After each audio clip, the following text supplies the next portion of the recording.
All right, so this is going to be a little bonus Korn and Kock thing where it is April 14th, 2023 at 1:05 p.m.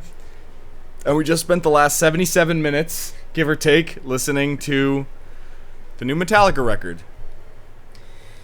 72 seasons. I have to say, on the beginning or on the front of the CD, when it's all wrapped up, it said 42 years of Metallica in 77 minutes or something like that. I didn't think they actually meant that. Yeah, I was gonna say like They took that a little too literally. but it's accurate. I mean, yeah, accurate. I mean, you can everything on here. You can hear every era they've ever done. You can hear their first album. You can hear the 90s. You can hear the early 2000s, and where they are right now in their life as 60-year-old men. Yes. Or at least Kirk's 60, Robert's 58, James is going to be 60. So, ironically enough, this does kind of show the entire band's career in 77 minutes, which, you will hear me out, is actually kind of hard to do. To, like, nail it. Because you can try and fail, but I think they actually... But did they nail it? I think they nailed it. But also, let me just say... They nailed it, but also some of the things you hear are like, well, I kind of want to, I don't want a reminder of some of those things.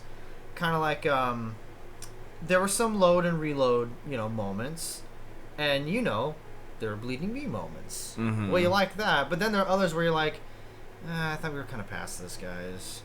What are we doing here, fellas? So, I mean, let's do a quick overall album reaction, then we'll break down each song. All right. Your first overall impression? Yes. It was good. I liked it, except for some parts. Now, when you say parts, you mean songs or parts within songs? I think parts in songs. I'm gonna be honest. I was vocally most excited for "You Must Burn," and I gotta say that's probably my least favorite song on the album. You Must Burn? Yeah. Okay. My least favorite, and it had the most potential starting out, was probably "Sleepwalk My Life Away." That beginning with that bass. Oh fuck! It really was like, okay, where are we going? And where are we going? Where are we going? What are we doing? What are we doing here, fellas? But that's the thing. Even within Sleepwalk, the intro was cool. There was a vocal line. It was the pre-chorus where James is singing some lines that sounded very. And this is the part that some people might not enjoy.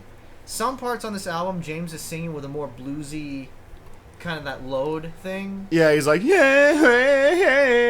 Now, he doesn't nail it every single time, but on some of them, like in Amarada, Sleepwalk My Life Away, there are moments where I hear it and I like it. And then there are others, I think maybe in Crown of Barbed Wire, where he does something that I'm just not a huge fan of vocally.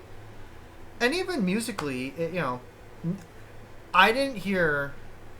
And this is where this has the edge of a Hardwired. There's nothing on here that I thought, I don't like this as a song as a whole. There's no Am I Savage. There's no Now That We're Dead. So that's good. But there are some weak songs.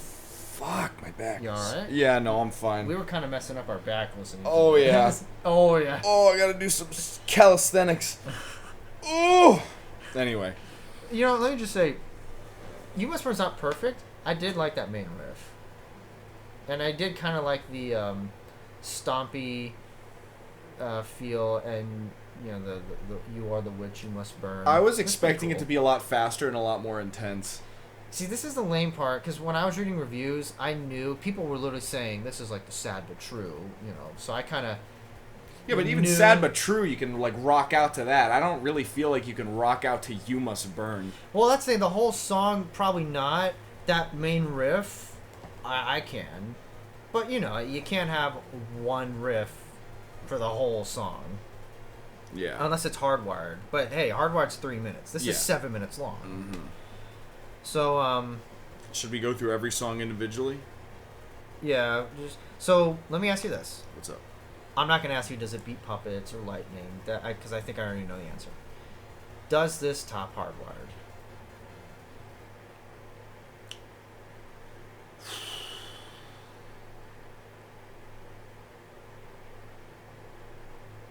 You know what, dude? I'm on the edge of my seat. You know what, dude? What? I'm gonna say it. Even with everything I said, and even with all the things that I do like, I don't think it does. Okay. So Hardwired's better than this. I think the highs are higher. See, that's fair. And we just listened to this. Like what? Like 10 minutes ago? Yeah. So, I mean, yeah, before we went to go get the album, we listened to Hardwired all the way through. That's right. Now, technically, we didn't leave where they left off because Lords of Summer, if you want to be technical. But yeah, we did listen to Hardwired. What? Because I said that's the only thing to do. You listen to the previous album. Hardwired's been around for almost, I think, 6.5 years at this point. So it feels more at heart. It feels better. And I'm sure this album will come around. It's the first listen, but these are the initial thoughts. Yeah, and it's tricky with new albums by a band because your first thought is either you love it or you're not feeling it. And then as time goes on, you warm up to stuff. But if you love it and you listen to it, it almost kind of goes down. But if you listen to it and you're not a huge fan of it, then it kind of goes up in value. So, is this a car where over time it devalues, or is this a house where it goes up in value? Probably a house, if I'm being honest. I'd say so, yeah. Hardwired's kind of, it's always been mid. Right when you think it goes up, it goes down. You're like, oh, it's got Dream No More. Oh, but it kind of has Am I Savage. Oh, it's got Spit Out the Bone, but also has Now That We're Dead. Like I said, this one doesn't have anything that I hate or don't like. Yeah, there are moments. I didn't like how he subbed. I didn't like how he said barbed wire in that. Like in the chorus, I had a feeling you wouldn't like that. Well, it was just a little. It strung out a little bit. It kind of was drawing attention, which is not a huge fan. But I did like the song. But is it that far off from Hardwired, or is it like? Because you did think about it. I'm not gonna lie. I think the placing of certain tracks would have changed this album from like a... On this album? Yeah. Okay. If I'm being completely honest with you, I think Lux Eterna should have been the opening track. Maybe, but I don't know, man. 72 seasons. Oh no, that you're gonna be like, what the fuck are you thinking, Alex? When I say this, but I think 72 seasons should have been the closer. I think it should have been the last song you hear, and Inamorata should have been in the middle. That's what I'm thinking. That's not a hot take. I mean, I don't know if I would have put 72 seasons closing. That'd be ballsy, but you want that last memory of that. But it's such a great opener. It's such a great opener, but fuck, so is Lux Eterna, honestly. Yeah, it would have been. Because it would open with, and that sounds like you're falling into the craziness, and then it has a double bass. But, I mean, 72 seasons, it's got, you hear that, and it's like a curtain, all right? And you just hear the bass or whatever. But here's the thing. So you hear that, well, you hear Hardwired at the beginning of Hardwired, and you're like, holy fuck. And then you listen to the first half of the album, it's pretty damn good. And then you listen to the second half, and you're like, this fucking sucks until you get to... Spit Out the Bone, and you're like, oh fuck, here we are again. And now let me say this. I think it's switched for this album. I think the first half was weaker, and the second half is where it, like, upped it up. Kinda, yeah. Yeah, because... So, again, let's do the track by track. Right. So, 72 seasons. It's a great opener. Awesome. It sets the stage for everything. So, there's really not much else to say. We already talked about it. Seriously, it's okay, really now, good. Shadows Follow might be one of the most fun songs on the album. I like Shadows Follow. It is like a Holier Than Thou, like, extended version. Not perfect, but I did like it. My interest was scattered throughout. I had the most fun with that song. All right. Even though the lyrics they sound pretty personal. My shadows follow. I say no. Still they follow. There's some lyric like that. Yeah. Probably not. I heard a few lyrics in here that sounded really, really cool, and others... Dude, I'm not gonna lie though. Sorry to interrupt. What? This teddy bear has seen some fucking shit. On the lyric booklet inside the CD case, like the first thing you see is like the burnt teddy bear, and I'm not gonna lie, that teddy bear is staring off like he ate an edible and it didn't kick in right away, so he ate 5 more edibles, and he's like, "This ain't shit." I want to get a drop of you going, don't mean to interrupt, but this teddy bear's seen some shit. That's pretty good. Came out of nowhere. That's pretty good. Okay. Oh, jeez. You take the lead. Keep Okay, going. well, what do you think about Shadows Follow? Shadows Fall, I did enjoy it. Mm-hmm. Yeah, it was cool. I liked the beginning, and then I liked... Even the main riffs were pretty cool. Neat. Screaming Suicide. We've had this one for a while. I do like it. It fits in perfectly. And you know what I was thinking about the other day? If you just talk about Screaming Suicide, you just say those lyrics, people would actually be very concerned. Like some of those lyrics. Mm-hmm. So I do like it because it's not like the Slayer approach where it's just like, we're going to talk about death so much, it almost seems fake. This is actually a real thing. And you know one thing about Screaming Suicide that I really like? What? Okay, he says the title, but he says it once at the end of the song. Yeah. That is...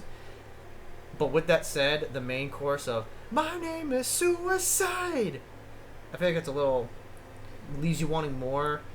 But to get to the end where he says Screaming Suicide, then it is worth it. Mm-hmm. And I do like the chorus. But here's my one problem with Screaming Suicide. The music doesn't sound like Suicide. It sounds like Fuel. It sounds like you're going to Six Flags. It sounds like it's like a fast... You hear the... That could be in the background music of a Fast and Furious movie. Yeah. Now, that's not a bad thing at all. But with the title, like, the music for Inamorata, that sounds like Screaming Suicide. Musically, it's all dark and mopey and everything. But anyways, yes, I enjoyed it. It's good. I think that'll be a good song live.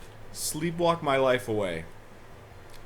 That intro was so fucking cool. Yeah. And then they shit the bed. Okay, not shit the bed, but it was... I'm sorry. It was a letdown. It was a letdown. Yeah.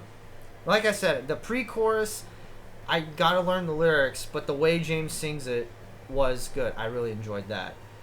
But yeah, that chorus. That chorus might be one of the weakest aspects of Metallica, which is like, scream something, you know, like, wake up or wake me. Sing a line, sing a line. Wake me. Sing a line, sing a line, sing a line. Wake me. Sleepwalk my life away. Now, you know, you look at Disposable Heroes or Trapped Under Ice, that's done right. But if those lyrics don't hit, man. They don't hit. And I like what the song's about, just kind of going through the motions. I kind of wish Sleepwalk My Life Away. That's a good working title, but to have it be the official title, I don't know about that one. The official title is You Are a Hapless Zombie.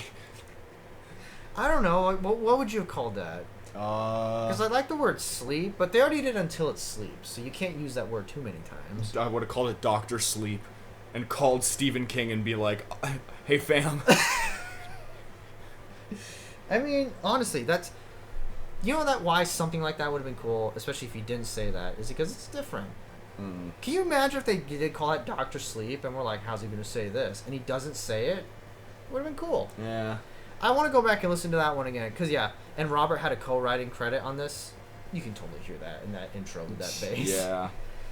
Yeah. Okay, so let's go on to You Must Burn. Yeah, I gotta say, my least favorite song on the album. I'm a little surprised by... You must burn! You must burn! I didn't like that. I like the You Are the Witch. You are the witch, you must burn. That's a cool lyric, but it should have been You are the witch, you must burn. Like You must burn. You must You are the witch, you must burn. You know, like something like fast, but it's like a slow. Yeah. Like dun dun dun dun dun dun dun dun dun dun. Like it's just lame, dude. That main riff, like that sad but true. Also, I think the intro sounded pretty cool. Honestly, there's so much. I want to go back and listen again, obviously. Yeah. But that main riff, it really did sound like, look, they can rip themselves off. Anyone can do that. Yeah. You can't rip off other bands. Mm-hmm. That's kind of the rule. So you hear this, and all the reviews are saying it's like the sad but true on this album, which I did really like that main riff. And I think the guitar solo had a couple really cool moments in it too. Mm. But outside of that, it's not the weakest, but it leans towards the weakest, if that makes sense. So, you know, and I was getting a little worried at that moment, because Shadows Follow, you like it, it's fun. But then Sleepwalk, almost 7 minutes. You Must Burn, 7 minutes. Now you're like, oh fuck. Yeah, and you're like, okay, Lux Eterna, you get a break. I did kind of like that. Single, new song. Single, 2 new songs. Single, 2 new songs. So you kind of got a little bit of a break. But so when Lux Eterna came on, we kind of got that break. In my head, I'm thinking to myself, we can't do this again, guys. We cannot have Hardwired 2.0 where the first half is the strongest and the back half, because Too Far Gone and Room of Mirrors, I was getting worried about those. And Crown of Barbed Wire. And I don't know about you, but I closed my eyes for the first 3 new songs, and I thought, I'm going to keep them open. And we'll get to that in a second. But, okay, Lux Eterna. It's the middle part of the album. And you make a fair point. It could have easily been the opener. James wanted to call the album Lux Eterna, because Eternal Light and everything. Would you have liked that? Or you still want 72 Seasons as the album 72 title? Seasons should have been the album title. I agree. Yeah. But, nah, it should have been the opening track. I think we're going to slightly disagree. But it's not like if you were to say, if Darkness Had a Sun. Dude, Chasing Light should have been the opening track. Oh, in a funny way, yes, it should be. But if you were to say, if Darkness Had a Sun... In a funny way. It's just the album Wait. Yeah, we'll don't get to spoil that. it. We'll get to it. But no, this isn't like, Darkness Had a Sun should be the opener. I would say, are you serious? What's wrong with you? That's ridiculous. But you saying Lux Eterna, that's not outrageous. I respectfully, Atlas, stop. Atlas, stop! I think it's a nice middle part. It's the only 3-minute song in the album. It's really good. Gives you a little bit of a break. Now, we go to the second half. And I was really worried about the second half. But, Crown of Barbed Wire, it was the first of many that I was very surprised with. Yeah. Crown of Barbed Wire was actually pretty good. I think Crown of Barbed Wire, Chasing Light, Darkness all had Kirk co-writes. And 72 Seasons. Which is a common theme. The only parts of Barbed Wire I didn't really like was just how he said barbed wire in the chorus. The first time he says it, that was fine. But that's definitely one I'm going to go back and listen to a lot. Thoughts? I liked it. It was fun. I don't know. I kind of didn't really like the main riff where it's like, what was it? It was like like kind of sound monotonous. It sounded like Darkness that you just did. There's a part in Barbed Wire where it would like speed up and get faster. That's when that was the first song where the main riff really caught my eye. Because Shadows Follow was cool, but that was more like Holier Than Thou. It's like, oh yeah, this is kind of fun. But this one was like, okay, yeah, I want to go back. So, but when I heard this, I decided, okay, I'm gonna keep my eyes open and just stare, because we had.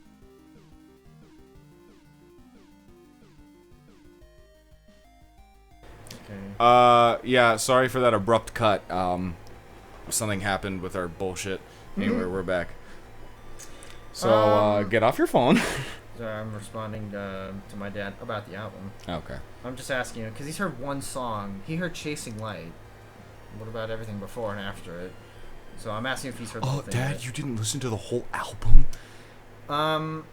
Yeah, so I don't know where I cut off, so... Yeah, you kept you were like, I'm going to keep my eyes open. Yeah, we had the lyric videos open. We had the lyrics. And you didn't want to look at the lyrics. Yeah, because I feel like the first time you listen to an album, I feel like you should go in fresh with an open mind. And I feel like when you read the lyrics, you're kind of getting an unfair advantage. Because that's part of the mystique. Because when you listen to a song and you don't know what he's saying, you're like, what's he saying? It sounds like he's saying this. Oh, I caught that lyric. That's cool. And then you go back and you study and all that stuff. Uh-huh. And that's why... okay, I'll just make it quick. But I don't like when people react to something like music videos or lyric videos, because it's just like you're getting it spoon-fed to you. Just put headphones on and just listen to it. Then when the song's over, give me your thoughts on it. Mm-hmm. So Chasing Light, now we say this here at Korn and Kock in a loving way, but the beginning of Chasing Light really made us laugh. It was fucking just, there's no light! We weren't expecting it. They don't typically start songs with just vocals. Stone's face was like he just saw a pony underneath his Christmas tree on Christmas morning. Yeah, because they don't do stuff like that. It was fun. It was great. It was funny, but it's also like, hey, I like that. That's cool. It's experimenting, but it's not like we're no guitar solos on the whole album. It's, hey, let's start a song with vocals. And it just happened to be kind of a funny line. Yeah. So, okay, outside of that. Yeah. This is the song that really showed me, okay, they're getting up there in age, but they ain't done yet. Mm-hmm. This one was fast. That rhythm, again, Kirk co-writing credit. There's a riff in there that actually sounded like you were running towards something and you were kind of falling back, so you're like chasing it. And the chorus was fun. That's one that goes like, "Lean on me," or something like that. Lean on me. That's the one. I think Face the fight. Fuck on me. For me, this is the first major like bright star in the new songs. Because again, Shadows Follow was fun and enjoyable, but this one was like, okay, this is gonna be one I'm gonna listen to a lot. And I think the solo was pretty neat as well. Mm-hmm. I think the solos on this album kind of went up. Yeah. From Hardwire, just a little bit. So what do you think about Chasing Light? I really enjoyed it. I really liked the fact that the chorus, like, at the beginning you're like, there's no light! And it's like, well, it's called Chasing Light, so I mean, I guess you gotta go get it. But then it's like the chorus... You gotta go... The chorus is like, without darkness, there's no light! Yeah, I did like I like that, how it... They put it back together. Although Yeah. I didn't realize what you just said. There's no light! Well, go get it! Well, dude, it's getting away. So it's like your dad would say, like, the dog got out. Well, go get him! Go get him! I can't do it! Yeah, exactly. Okay, I think I like the song a little bit more, because now I'm going to think of, like, someone literally running after the light. Like he sees a light bulb floating in the air, just floating away. He's like... He has to take a sip from his hydro flask, and he just... No, it's like that scene in, like, SpongeBob where they're, like, running, and it's, like, faster, like... and then stop, just... The fucking chase music. They're running away from Sandy with the fucking rope. I like the Zane Tipton heavy breathing. Not that Zane Tipton's a heavy mouth breather. I'm chasing light. Oh. Yeah, but that's the joke that Zane does. Yeah, no, we're not saying that he's a mouth breather. No, definitely not. Anyway. Alright. Okay, Darkness Had a Sun. Really good. I like that one. I told Alex, after having Barbed Wire and Chasing Light, the faster songs, it's nice to get a little bit of a lull. Well, not a lull. Lull! You know what I'm talking about. Yeah. But it gives you a you can breathe. And I say that because... There should be a song on this album called You Can Breathe. You Must Burn. Then after that, You Can Breathe. Yeah, I mean, if Darkness Had a Sun's not perfect, it's way too repetitive, but it is an actually heavy and dark song. I like the temptation, in it. And people don't like that he says temptation over and over again, but isn't that the point? So I saw someone make a really smart point. Oh about man, this. I really don't like the fact that he says Soldier Boy and Disposable Heroes 3 times. Fuck off. I mean, I don't know, but am I wrong? I mean, temptation keeps gnawing at you, Mm-hmm. and it says the same thing. It doesn't go, "Hey, temptation." You go, "No thanks." Okay, got it. Same time next week, and then a whole week later. Hey Dad, you want these Twizzlers? No! Come on, they're really good. No! I've heard you say that. I don't know what it's from. Tourette's guy. Oh, is it? Yeah. Oh, okay. I knew I recognized it.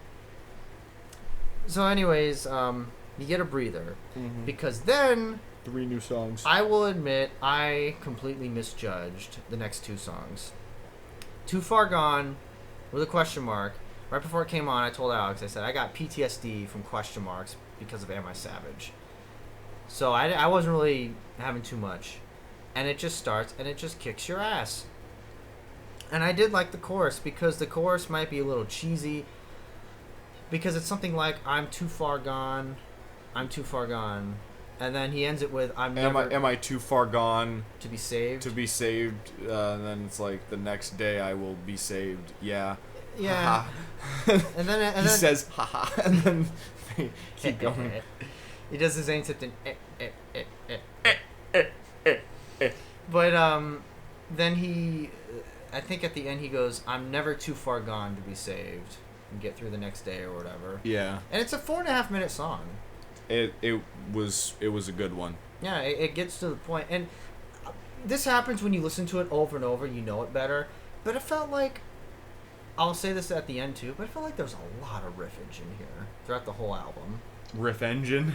Riffage. But what do you think of Too Far Gone?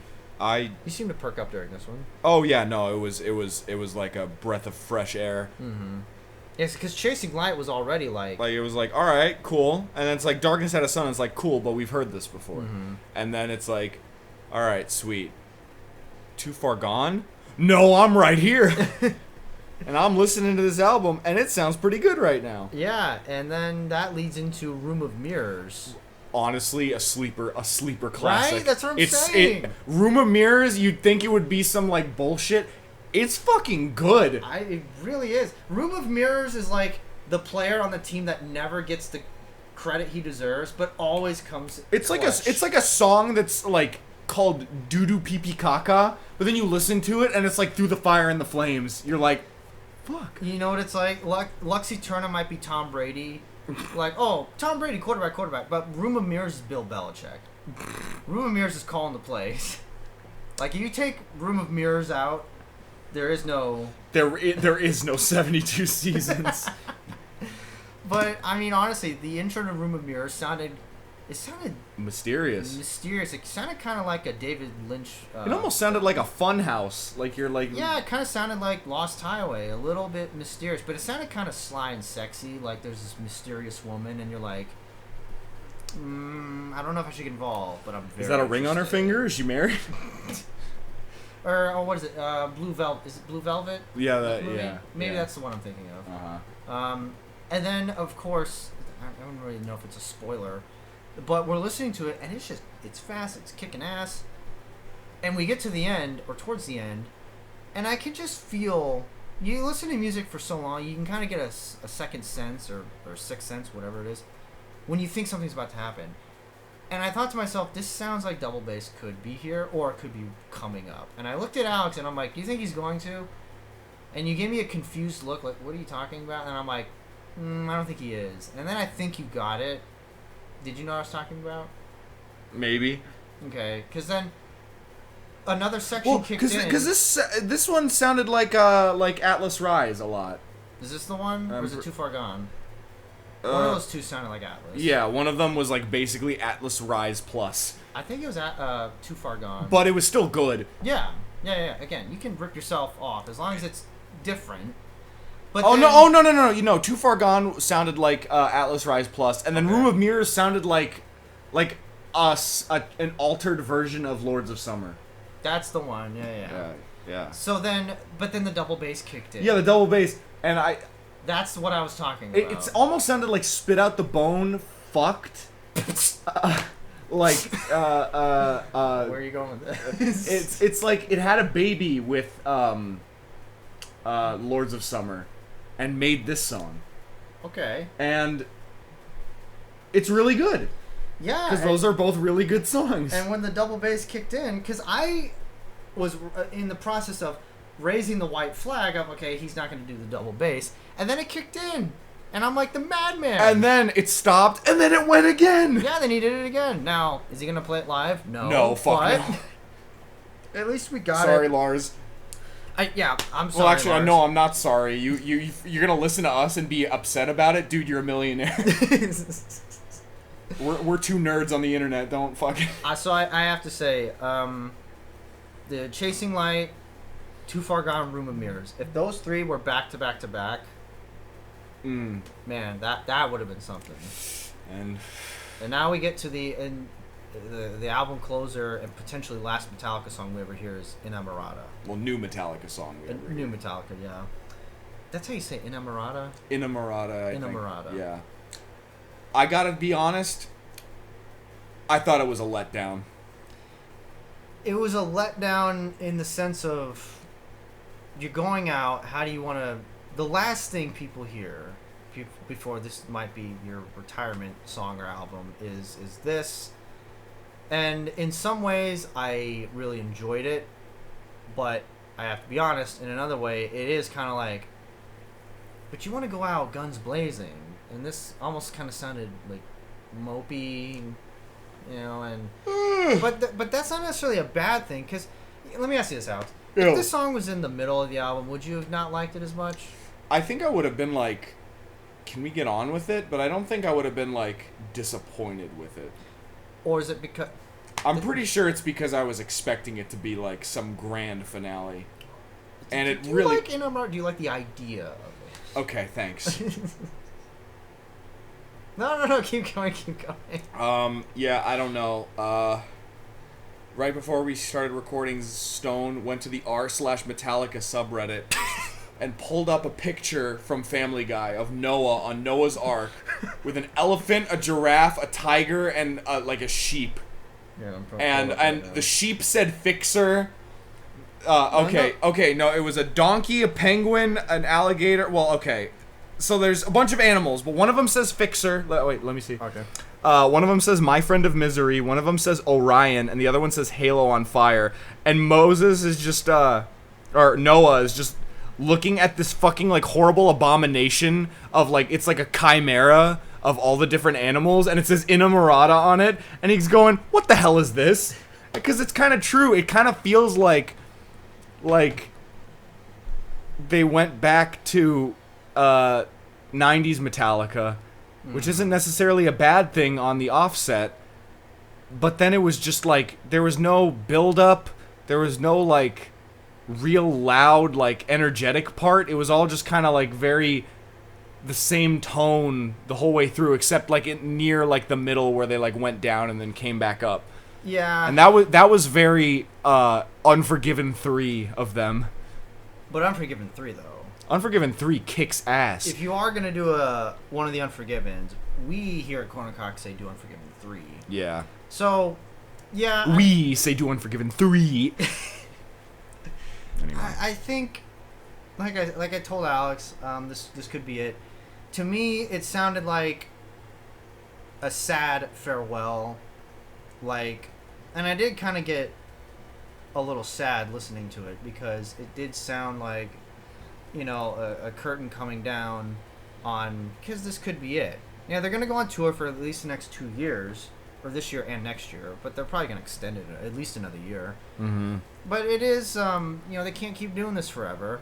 And one thing my one takeaway from this album is that it's more inspired, and they're actually playing fast on some of these songs. Mm-hmm. I kind of thought this was going to be the second disc of Hardwire, just maybe a little bit edited. Mm-hmm. But, I kind of was hoping that Inamorata was going to be about misery and she loves me, blah, blah, blah. But then at the end, there would be some sort of saving grace, like, oh, I found her, but her is like a different, not misery anymore. Her is something else. Surprisingly, he didn't say Inamorata in the entire song. He did it? Did he not? No. Okay, it gets points there. Yeah, right. because misery is the Inamorata. How do you feel about? I've always wondered this. When a band has like a song, like Cyanide, he says cyanide a lot in Screaming Suicide. Mm-hmm. My Friend of Misery says it a lot, but he also says in this one. I'm not saying if you use a word, it's off limits, but I almost feel like if you use a word that really stands out, maybe don't use it again. We didn't need the callback. Like, we get it. Or not even callback, but it's like, can you not think of another word? There has to be another word you can use other than misery. Sad. More sad, but true. But you're right.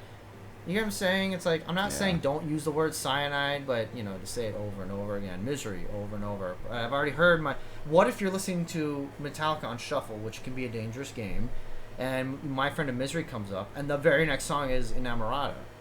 Yeah, it's misery, all right. Yeah, miserable to listen to. No. It was fine. I just have to say, I was expecting, I should have tempered my expectations. I was expecting Spit Out the Bone, heavy, thrash, fast ending song, and we got Bleeding Me Part 2, The Reckoning. It's funny you say Bleeding Me. Featuring My Friend of Misery. It's funny you say Bleeding Me, because I get more of an Outlaw Torn vibe. I don't really give a shit about Outlaw Torrents, so that's probably why. That might be why. You know, again, reading these reviews, it said this was sludge in Emirata. So I had a feeling it was going to be... But I thought maybe, okay, at the second half of the song, it would double time, or at the very end. Yeah, like it would, like, there would be, like, one final, like, hurrah. It kind of was No. with some double bass. No. There's a solo that Kirk was doing that really... Actually, the solo at the end was very good. But it did kind of leave me wanting, like... Because at least Halo on Fire had, like, a good last 2 minutes. So what if they did that? What if it was like Halo on Fire, Bleeding Me, but it had like a bigger grand finale? But I think I would like it more. But it wasn't fast. So how would you have wanted it? Like a big spit out the bone, we're going out guns blazing? I would have preferred that, but if they also did like a Halo on Fire type thing, that would have been cool too. I'm just kind of left with like a wet fart here. Like, I don't know, like, Room of Mirrors, like, kicked your ass, and I was like, fuck yeah, I'm so ready for the last song, and then it's like, I'm sad, misery, I'm so sad, oh, I'm sad, did I mention I'm sad? I don't know. Yeah. I'm an asshole, I'm sorry. No, I mean, look, it's fair. It's a completely fair take, because I do, in a sense, feel the same way. It's not a bad song. No. Not at all. But again, it's not like... There's nothing on here, like, Now That We're Dead, where I'm just like, oh my god, or Am I Savage? There's nothing on here. There are moments... I'm gonna need you to stop shit talking. Am I savage, bro? Oh, whatever. Oh, what are you gonna say? So that one time... But besides, that was essentially just me singing the lyrics. Okay. Alright. No, keep lying to yourself. It's fine. I've already told you how I felt about Am I Savage. I fucking hate it. How do you feel about Here Comes Revenge? Oh, I fuck See, it. it's switched. Oh my god. Yeah, exactly. Alright, so this one is behind Hardwired. By a mile or just... A little bit. A little bit? Okay. I want to put it above, but I'm not gonna lie, dude. You Must Burn and Inamorata just like shoved a hot steak up my ass and said deal with it. I think those are the two songs that had the most expectations for you. Yeah. That's fair. I, going into this, was really excited for You Must Burn. I'm not gonna lie. Room of Mirrors, I was like, this is gonna be the biggest fucking piece of shit nothing song. And it turned out to be one of the best. I felt the same way about Too Far Gone. Yeah. Like, I really thought Too Far Gone was going to be the throwaway, hey, we have 11 songs. Well, let's add one more so we can get an even 12. I thought Room of Mirrors was going to be pretty good. It was aight. Yeah, I thought it was going to be like a... it was aight. Yeah. Adjusts glasses, yeah. Scratches butthole. You know, it was alright. Scratches butthole. Jesus. Look, but again, I feel like... I gotta tell you, I think them adding Robert and Kirk into the songwriting helps out. Who would have thought that letting the two other band members in your 4-man band would actually help make your songs better? Yeah, this album, and now to be fair, Robert's songwriting credits are Screaming Suicide, Sleepwalk My Life Away, and You Must Burn. Also, real quick, doesn't have anything to do with the album itself, really. But shoutouts to Roblox, and shoutouts to whoever the fuck intern's idea it was to have a listening party in Roblox. Oh, we should try to watch the videos where they break down each song. Metallica. What do you mean? You know the cinema where they have like the listening party? They broke down each song, like they talked about each one. Oh, they were there? No, it's like a recorded video of them talking about it. We should try to find that. Yeah, we made a song. It's called Song. Too Far Gone. Yeah, it's called Song. Line? No, it's like an SNL skit where he's like looking like off camera, like he's like reading the script very obviously. Like, the guy's like they don't have a teleprompter, they just have a really big notepad. Yeah, they're going 1970. Alright, let's wrap this up. Okay, all right. Final thoughts. Final thoughts. You go first. My final thoughts are, I think it's more inspired, and there's a lot more to digest on here than Hardwired. I think Hardwired is a pretty easy listen. This one kind of challenges you a little bit more. But with that said, it does kind of sound like a sequel to a movie that you've already seen. heard. But I predict this album was going to be more consistent than Hardwired. I think I was right. I also said I'm going to enjoy this album more than Hardwired. It's still too early to tell, but I think that's going to be the case, 6 months, a year from now. Overall, what's that meme? They had us in the first half. I'm not gonna lie, they had us in the first half. That's how I kind of felt in the first half. But I gotta say, thank you, Kn'K. I really think he saved a couple of these songs. And if this is it, then this is it. But I have to say, this is a pretty good album to go out on. If this is truly it. Final thoughts. Stick to your day jobs, guys. It's fucked up. No. I wanted to like it more. There's some songs that I like more than the songs on Hardwired, but I think Hardwired has higher high. I would rather have higher highs and lower lows than like middle of the road. Like everything's like kind of okay. That's fair. Yeah. And I mean, people might think differently. People might think I'm a fucking moron. But you know what? That's why opinions are opinions. They're opinions. I say that 5 times fast. What songs on Hardwired do you like less than all the songs on here?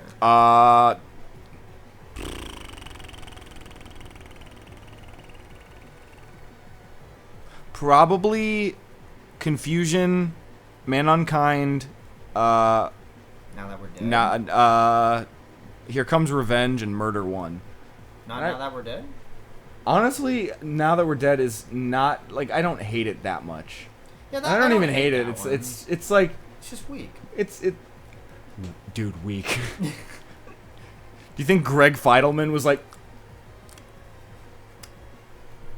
I'll tell you this. What are we doing here, guys? It sounded like he did his job on this album. Yeah. Rather than the last one where he was just a yes man. All right. I said in many podcasts that the songs sounded like Hardwired Plus. Or the DLC. The DLC for Hardwired. After listening to the whole album, I can safely say that is not true. In fact, what it actually is imagine all of Metallica as like a World of Warcraft like MMO. And Hardwired was the last real expansion. And this album is like DLC that pays homage to all the other expansions. If that makes any sense. It kind of does. Because, like, celebrating 42 years of Metallica, or whatever the fuck. And it's like, they pull stuff from every album, like you said. It's like a greatest hits. Yeah, so that's what I'm saying. So it's rather than just a Hardwired DLC, it's like a DLC of the whole thing. That's fair. I think it's still like a Hardwired DLC, kind of like a sequel, but it is different. Like it's just different enough it can be its own. But let's face it, you could mix the track listing for Hardwired and this, and it sounds virtually the same. It sounds like the same production, same exact, like it was recorded at the same time. The songwriting is. They recorded it all a day after they were done with Hardwired. And they just held on to it for 6.5 years. And you're like, fuck it. Yeah, so. They can wait for masterpiece like this. Hey, we didn't do this, but what were your thoughts on the photos? James, his jowls are growing in. Yeah. He is aged the least gracefully out of all the Metallica members. I'm sorry. And then you got okay, so on the album, I don't know if I'll put this up on screen, but like in the CD, and I think on in the vinyl as well, there's pictures of all 4 band members. James, he looks like he's got like one eyebrow raised. He almost looks like The Rock from like that one photo where he's like, oh yeah, with the like the fucking like. You didn't hear it, but they'll hear it in the thing, the Vine Boom sound effect. Right. And he's looking just like, are you telling me the McFlurry machine is out of order? Like that's what he looks like. Plus he's old. Yeah. You look at Kn'K. He looks like the McDonald's employee just told him they're out of Super Mario, like Super Mario, like Yoshi toys. and all they have left are Princess Peach toys, and he's like, he'll accept it, but he'll never be the same as he was before that point. You know? He looks like he was told the ball pit in McDonald's is closed for cleaning, but he's been sitting, there's no one cleaning it. no one cleaning it. Lars definitely looks like he just saw a dude running across like a football stadium, stark ass nude, with his ding dong flinging out, and like all he's thinking in his head is like he's shaking his head like slowly with like a toothpick in his mouth, and he goes,